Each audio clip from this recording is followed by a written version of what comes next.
Buenos días. Muchas gracias al doctor Mario Bruno, gracias a la AMA por organizar este congreso y por invitarme, por pensar en mí y además por hacerlo en un día como hoy, un 25 de agosto. El 25 de agosto es el día, aunque del año 1983, que Borges eligió para morirse. Escribió un cuento que así se titulaba, en el que decía que él se iba a morir el 25 de agosto de 1983. Resulta que en realidad lo hizo 3 años después, en 1986, y eso es una muestra más de lo difícil que es la precisión en la comunicación de salud, aunque uno sea Borges y aunque uno hable de sí mismo. Pero, sin embargo, es un binomio imprescindible, el de la comunicación y la salud. La relación del médico con el paciente y de la sociedad con la medicina se ha equilibrado tanto en los últimos años que ha sido necesario someterla a un cambio radical, igual que en otras áreas de la ciencia, quizá incluso algo más. El médico, que ha ejercido históricamente su profesión, su arte, como desde un pedestal en el que no podía compartir el conocimiento con sus iguales, eso ya ha cambiado, ya no es así.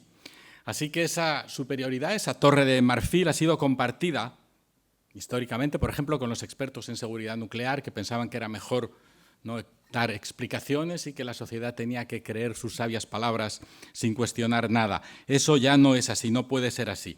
Hoy los pacientes hacen preguntas y esperan respuestas que puedan comprender, y la sociedad hace preguntas a los expertos, en general a través de los medios de comunicación, de los periodistas, y son preguntas que han de ser respondidas de manera que se entiendan. Es, en cierta medida, también se refleja en la historia del periodismo científico, de esta especialidad, las razones que nosotros nos hemos dado para ejercer esta profesión. Cuando empezamos hace 100 años, algo más de 100 años, en los albores de la especialidad, nuestros colegas se acercaban a los científicos como Prometeo se acercaba al fuego. Eran titanes que robaban briznas, chispas, para brindárselas a la población, aunque más respetuosos que Prometeo con los sabios dioses. Con esa reverencia, con esa sumisión, nuestros colegas de hace algo más de 100 años arrancaban ese conocimiento y alfabetizaban a la población, educaban poco a poco a una sociedad que no sabía nada, y ese era el sentimiento que se tenía. Ese periodo le sigue un segundo en el que los investigadores se dan cuenta de que los periodistas somos útiles, que es bueno que la sociedad comprenda y participe de los avances, siempre avances, de la ciencia, escrito casi con una reverente mayúscula, porque así serán apoyados por ella y la reivindicarán como fuente de progreso y de bienestar. Hay en ese periodo una cierta simbiosis, una mayor camaradería entre los investigadores, los médicos y los periodistas, una complicidad que busca un bien mayor, que busca presupuestos y estabilidad. Es una simbiosis para ambos que respalda a unos y a otros. A los periodistas les otorga un lugar en las redacciones y el respeto de sus compañeros, y a los médicos les ayuda a entrar en la sociedad. En algunos campos de la ciencia, esta simbiosis ha sido tan perfecta que ha movido montañas y ha permitido, por ejemplo, que los humanos llegáramos a la Luna. La extraordinaria sensibilidad de administradores y políticos a las demandas sociales ha hecho, por ejemplo, que para algunos la NASA ya no sea en realidad una agencia espacial con un buen gabinete de prensa, sino una agencia de relaciones públicas con un buen departamento aeroespacial. Y pasa algo parecido también con el proyecto Genoma Humano, del que hablaré algo más tarde. En los últimos años, sin embargo, el papel de los periodistas científicos, sin haber abandonado completamente esa misión alfabetizadora, ha sido sustituido, empieza a ser sustituido por el periodismo que ejerce su oficio pensando ya solo en la sociedad, en sus lectores. Dejamos de ser portavoces de los científicos y nos convertimos en enviados de la sociedad al país de la ciencia. El sustantivo periodista empieza a ser más importante que el adjetivo científico y se pone más énfasis en la manera de hacer, el cómo y no solo el qué.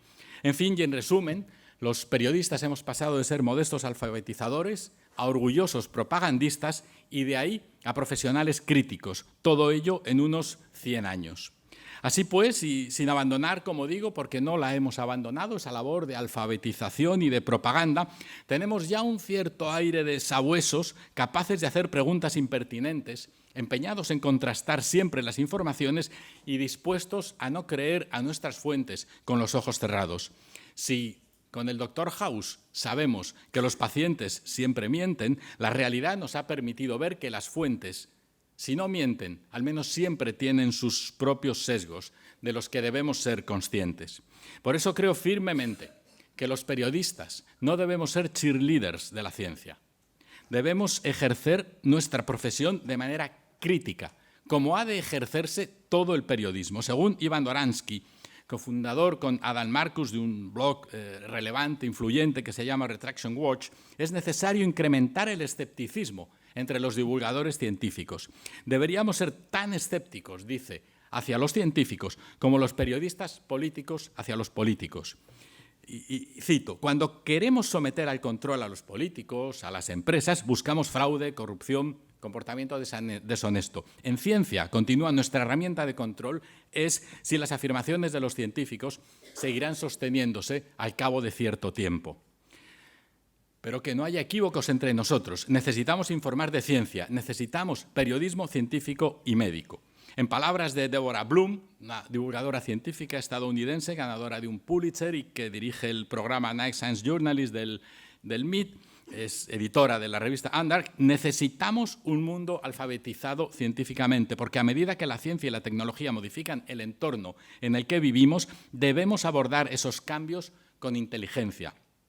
Ese es quizá el mayor reto que afrontamos los periodistas científicos, evaluar e interpretar resultados complejos y en ocasiones contradictorios en una época en la que tantas cuestiones exigen tener una comprensión de la ciencia suficientemente avanzada. Por eso se vuelve más crucial que nunca nuestro papel. Eso hace que, como promotores de ciencia, como propagandistas y como informadores críticos, nuestro papel sea cada día más relevante. Digo siempre que el periodismo científico es la especialidad periodística de este primer tercio del siglo XXI. Porque llegamos también a un gran escollo a la hora de transmitir información científica de calidad. No se puede hacer una charla sobre periodismo en cualquiera de sus facetas sin llorar un poquito. Así que lloremos con la crisis del periodismo, que ha hecho que muchas redacciones se estén despoblando y que los periodistas especializados fundamentales para ejercer este rubro hayan desaparecido en buena medida. Hay notables excepciones, pero en términos generales hay menos periodistas especializados en prensa generalista, aunque hay más guerrilla autónoma y dispuesta a hacer comunicación desde pequeños sitios. Quizá nunca con tanta crudeza como ahora el publicar o perecer, que funciona también en el mundo de la ciencia, funciona en el mundo del periodismo y también en el periodismo científico, y eso hace que la flexibilidad de los titulares a veces tenga que torcerse un poquito. Si a eso unimos que se incrementa también el ansia de notoriedad pública de los investigadores, la suma de ambos intereses puede dar lugar a noticias llamativas, exageradas y poco cuidadosas con los sentimientos de los lectores y, sobre todo, que no se compadecen con la realidad. Volviendo al título de esta charla, comunicación y salud son un binomio imprescindible, una pareja de baile que debe andar hoy más acompasada que nunca. El tranquilo vals de hace tiempo en el que los pacientes y la sociedad escuchan sin preguntas a sus médicos en la consulta se acabó. Vivimos ahora un complicado tango que exige dar pasos muy medidos, estar muy atento a la música, no pisar a la pareja y mantener la mirada de un público que tiene mucha información y muchas tentaciones de distraerse. Hoy los médicos, además de pastillas, deben recetar páginas web, porque los pacientes llegan a las consultas con una exigencia de información o con una información previa enorme. Y desde luego no siempre con información correcta. Pero Internet en sí mismo no es ni bueno ni malo. Es un recipiente infinito en el que cabe todo y en el que todo está al alcance de la mano. Por tanto, no tiene sentido negar Internet, pretender que no existe, buscar buenos pacientes obedientes dispuestos a escuchar solo a sus médicos. Es necesario que haya buena información en Internet, bien elaborada, rigurosa y entretenida. Los periodistas o los correspondientes expertos en comunicación, pero con las líneas maestras del periodismo, deben elaborarla. Los médicos deben conocerla y ofrecerla a sus pacientes, es decir, recetarla.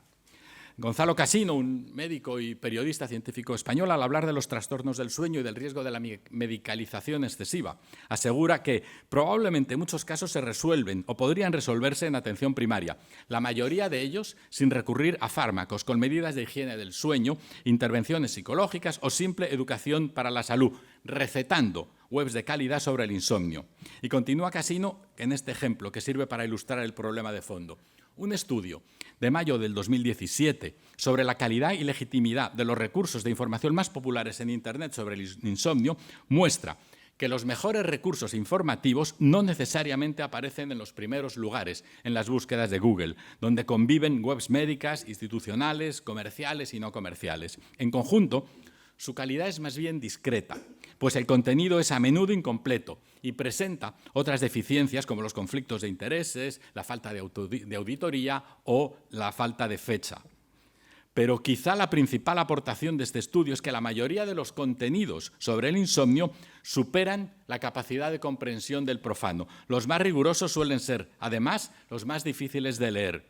Hablar claro, sin perder rigor, es sin duda el gran riesgo que tienen estas y otras webs sobre salud, pero también es el que tienen los médicos al tratar con los pacientes, dice Casino. Y ahí está la clave, yo creo, webs de calidad, que ofrezcan buena información y que los pacientes comprendan. No es, desde luego, un asunto sencillo, pero es algo en lo que debemos, a mi juicio, empeñarnos comunicadores y profesionales médicos. Las administraciones también, porque solo si es una tarea compartida podrá tener éxito. Me refiero aquí más a la divulgación que a la información, más a la tarea explicativa de los periodistas que a la de ser notarios de la actualidad, de la que hablaré más tarde. Así, en este aspecto y entre todos hay, por una parte, que crear esas páginas y, por la otra, otorgar algún tipo de sello de calidad que al mismo tiempo señale a las buenas y señale a las malas, para evitar el fraude informativo que vemos con tanta frecuencia. En ese sentido, por ejemplo, la Organización Médica Colegial Española, que representa a casi 250.000 médicos, acaba de lanzar un observatorio contra las pseudociencias y las pseudoterapias, intrusismo y sectas sanitarias. Y hay el doctor que lo lleva, que se llama Jerónimo Fernández Torrente, dice: la gente está desesperada y está cayendo en manos de estos charlatanes. El observatorio lleva ante la Fiscalía ha llevado ya ante la Fiscalía a un centenar de páginas que pretenden, por ejemplo, curar el cáncer con remedios falsos, que son un peligro para la salud pública y que deben ser cerradas. Cita en concreto unas páginas dedicadas a bioneuroreacción, biodescodificación y todos esos nombres. Y dice: los discípulos de la nueva medicina germánica, un invento del doctor Hammer, un charlatán que acabó en la cárcel tras la muerte de varios enfermos de cáncer que dejaron el tratamiento médico. Así pues, uno de los campos de batalla del periodismo y la salud es precisamente la lucha contra las falsas ciencias, que, por cierto, tiene en el filósofo argentino Mario Bunge a uno de sus principales paladines. Pero, sin embargo, las creencias compartidas son las que nos hacen seres humanos, y tal y como cuenta en su Homo Deus el historiador Yuval Noah Harari, inventar, comunicar y compartir historias ha permitido a los humanos ser lo que somos. Por eso la comunicación es tan relevante en cuestiones de salud, porque de todas las historias que nos afectan, las que se refieren a nuestra propia salud son las que más nos interesan. Pero si queremos hacerlo bien, si queremos informar correctamente, tenemos que prestar atención a lo que los ingleses llaman la elección de cerezas, es decir, escoger las historias que apoyen nuestras ideas previas. No hay duda de que la falacia de prueba incompleta es una trampa a la que tenemos que prestar atención los periodistas para no caer en ella, porque nada mejor que oír argumentos que dan validez a nuestras propias ideas preconcebidas o a la intuición para caer en el sesgo de confirmación. Por eso, los periodistas, para hacer bien nuestro trabajo, deberemos con frecuencia utilizar las herramientas contrarias, es decir, buscar precisamente aquello que contradiga no solo nuestras intuiciones, que deberíamos dejar siempre en casa, sino lo que nuestra fuente sostenga, contrastar la información y contextualizarla. Por eso sí, hay que hacerlo dentro del límite del conocimiento y del sentido común, sin dejarnos llevar por la tontería de negar, por ejemplo, a la tabla periódica su capacidad predictiva y su incuestionable veracidad. Poner a Newton en solfa porque un yogui dice que levita no tiene sentido, como no lo tiene tratar de contrastar esa información. Así, la equidistancia tan necesaria en el periodismo en tantos casos, no es una postura lícita cuando en uno de los extremos lo que hay es un disparate. Ser equidistante entre la homeopatía y la medicina basada en evidencia, por ejemplo, no tiene ninguna justificación de ningún tipo. Desde luego, no periodística. No es lícito hacerlo. Quien lo haga no estará defendiendo el buen periodismo equidistante, estará el periodismo pulcro, neutral, estará haciendo una tontería sin ninguna base científica, estará defendiendo un negocio destinado a engañar a personas crédulas que no ofrece ninguna terapia eficaz. Así que, ojo, no seamos equidistantes en toda ocasión. Apliquemos siempre el sentido común. Dicho esto, también debemos ser cautelosos a la hora de dar carta de naturaleza a investigaciones que quizá en el futuro se conviertan en terapias eficaces, pero que de momento no pasan de ser investigaciones. Y que, volviendo a cómo los pacientes buscan datos en Internet, pueden resultar también engañosas. Por eso, insisto de nuevo, los médicos han de aprender a recetar páginas web. Esta tarde me extenderé un poco sobre las cautelas necesarias a los periodistas científicos y la distancia entre las publicaciones y los tratamientos es una de las más notables. Pero volviendo a la cibercomunicación de salud, a recetar adecuadamente evitará, por ejemplo, que se extienda la enfermedad ya catalogada, la cibercondria, ese síndrome con el que se encuadra a quienes, teniendo algunos síntomas normales, se consideran enfermos porque leen en la red que esos síntomas se corresponden con una determinada enfermedad.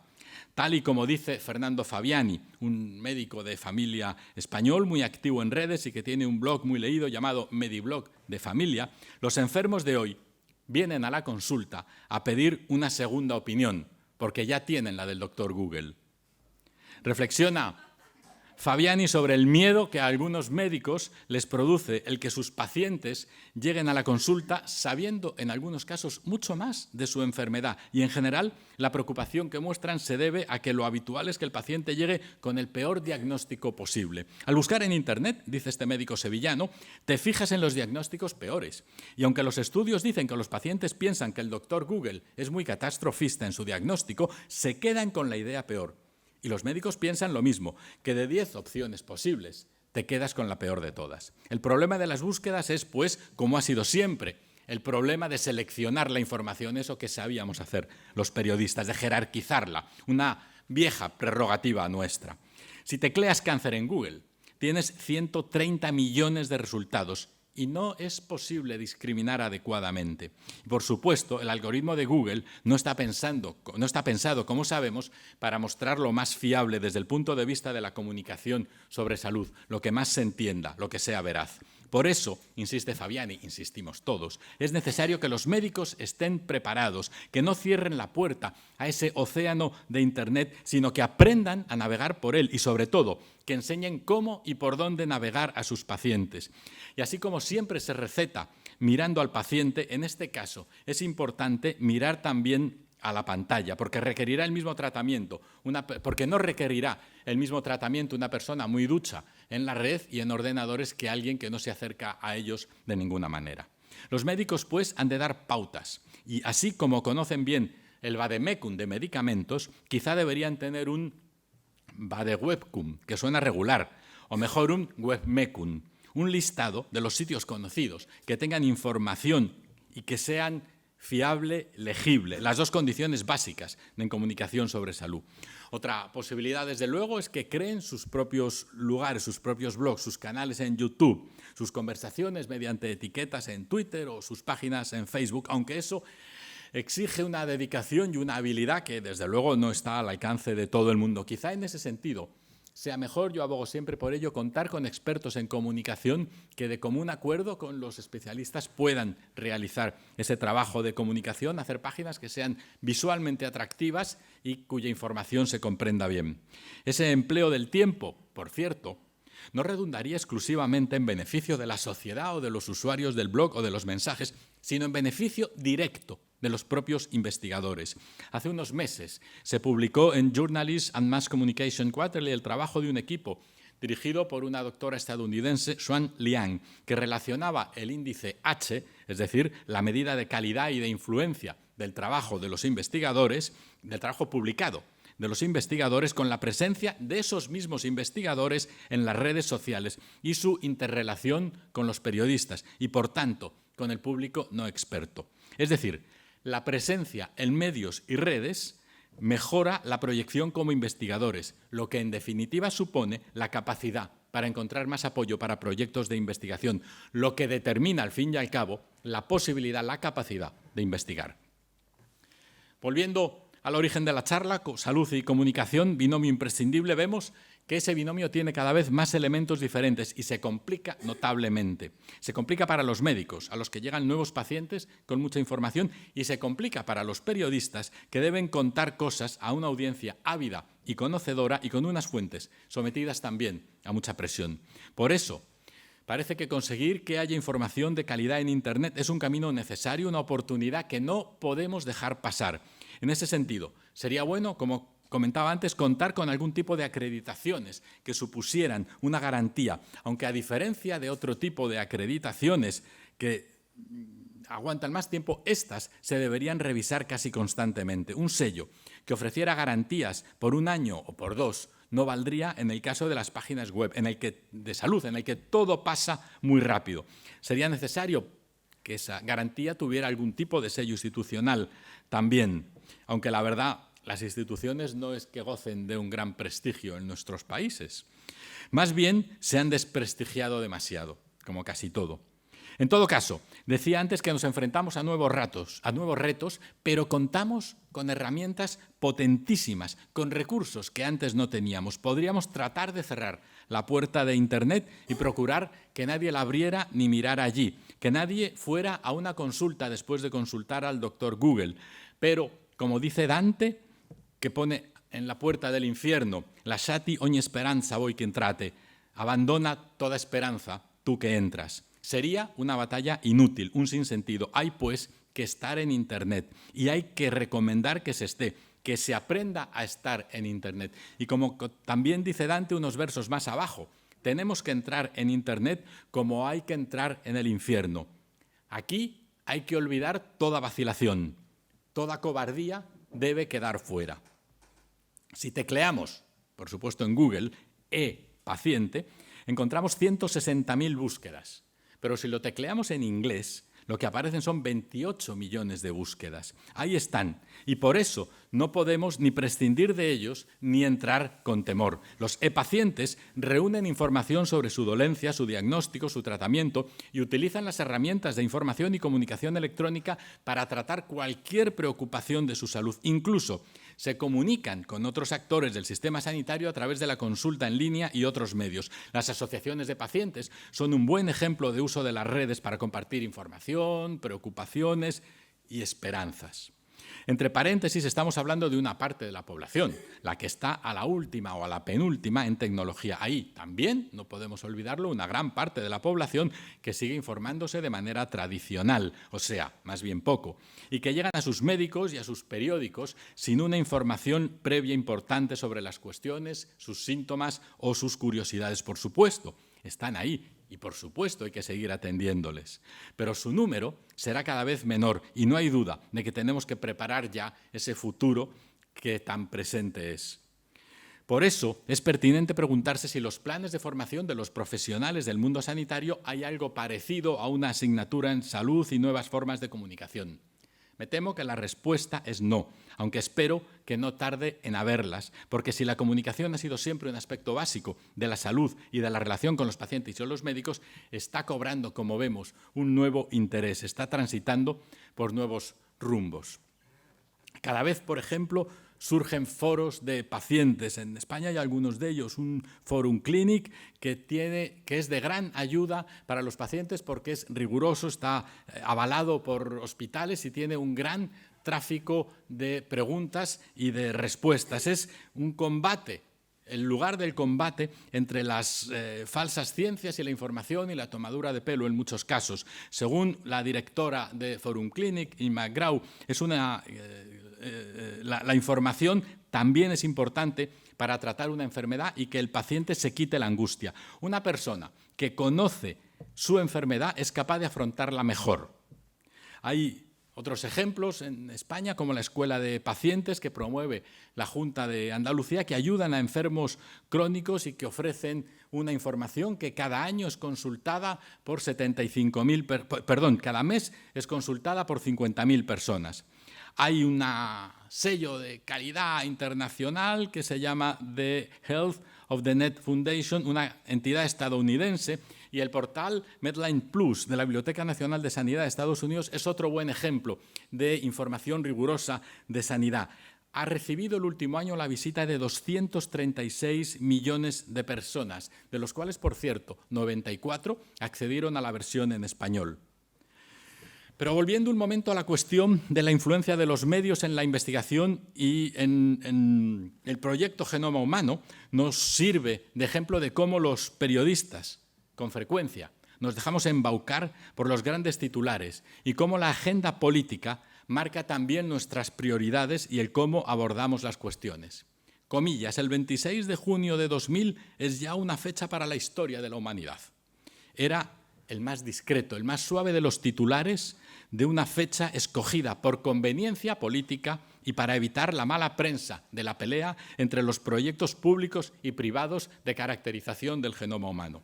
Así, antes de tiempo, sin haber terminado el trabajo, ni mucho menos, se anunció que el genoma humano, considerado el auténtico libro de la vida, se dio ayer por descifrado en sus partes esenciales. Ese día, en la Casa Blanca y en el número 10 de Downing Street, conectados vía satélite, el presidente de Estados Unidos, Bill Clinton, y el primer ministro británico, Tony Blair, junto a Francis Collins y Craig Venter, presentaron el código disque descifrado. Collins y Venter, como es sabido, eran dos investigadores que dirigían los equipos que llevaban años peleándose para ser los primeros en descifrar la secuencia completa del genoma humano, algo que, por cierto, y pese al anuncio, no ocurrió hasta el año 2003.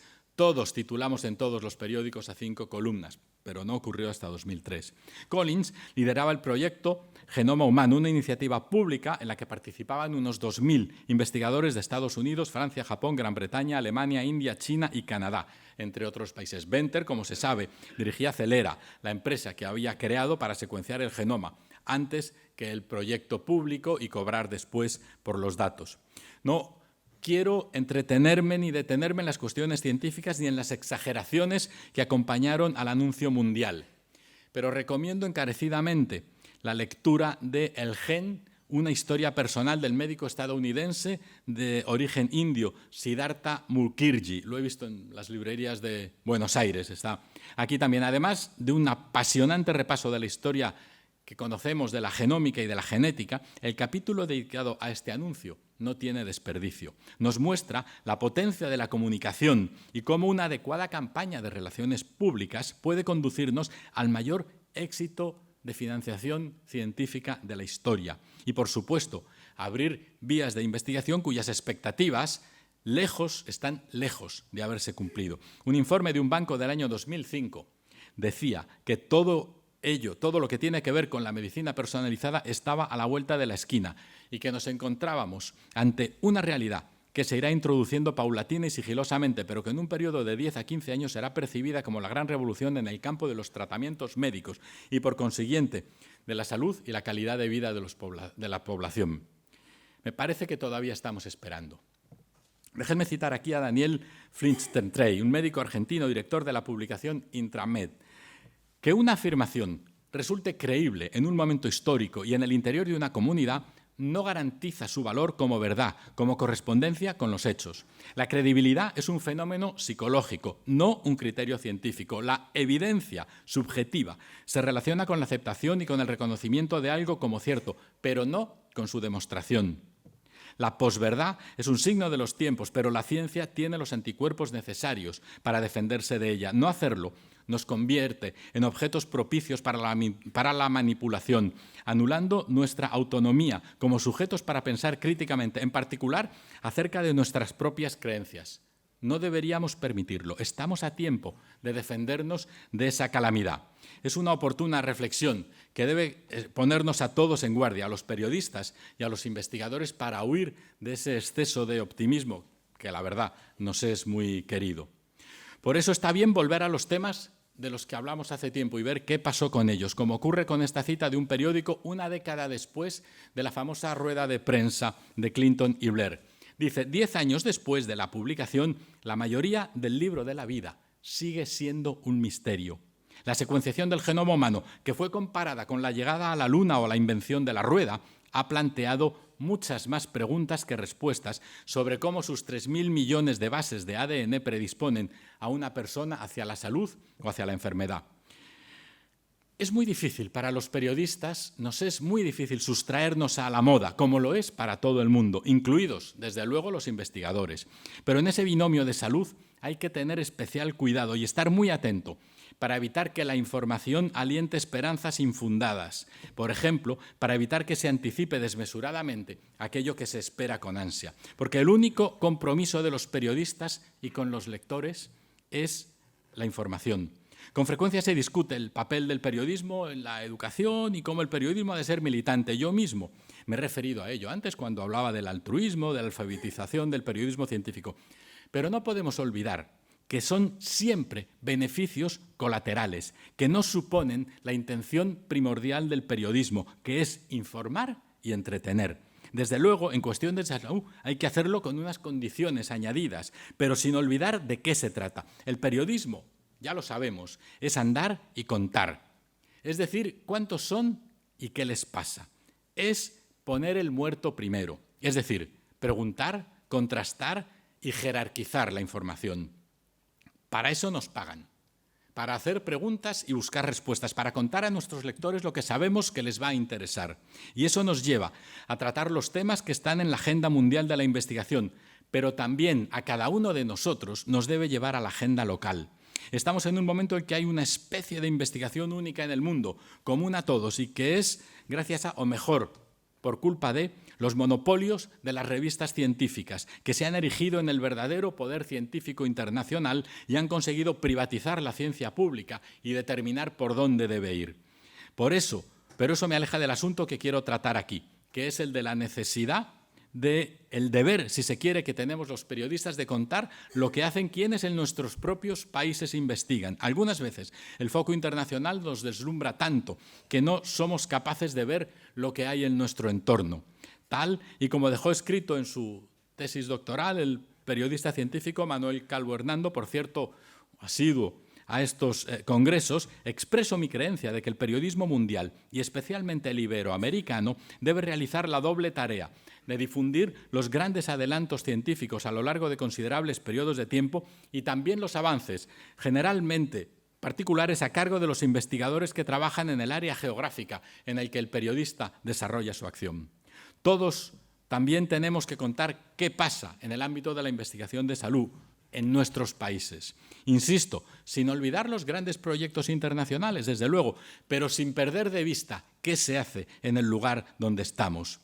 Hemos de hacerlo como periodistas. Es decir, como dice Kapuscinski, tenemos que encender la luz. Los periodistas tienen que encender la luz para ver dónde se esconden las cucarachas, pero no ser el foco nosotros mismos. Tenemos que llevar a cabo nuestro trabajo, andar y contar con responsabilidad y con firmeza, sin alaracas y sin presumir, convencidos de que somos los enviados de la sociedad y que solo respondemos ante ella. Pero respondemos, no hacemos el trabajo impunemente. En el teatro kabuki hay un gesto que indica mirar a la luna, donde un actor apunta hacia el cielo con el índice. Un actor que era muy talentoso, ejecutaba ese gesto con gracia y elegancia. El público pensaba, ¡oh, qué movimiento tan hermoso!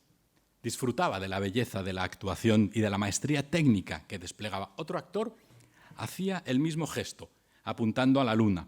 El público no notaba si se movía con elegancia o no, simplemente veía la luna.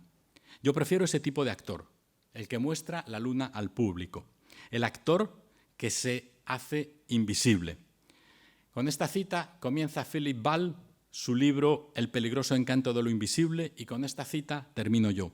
Creo que es una buena definición de lo que debería ser el periodismo, que se viera la luna, no el gesto elegante. Así debemos hacer nuestro trabajo, siendo invisibles, mostrando las lunas que a nuestros lectores y a nuestros oyentes les interesan, pero no el gesto, lo que en estos tiempos de gestos y gesticulaciones no es sencillo.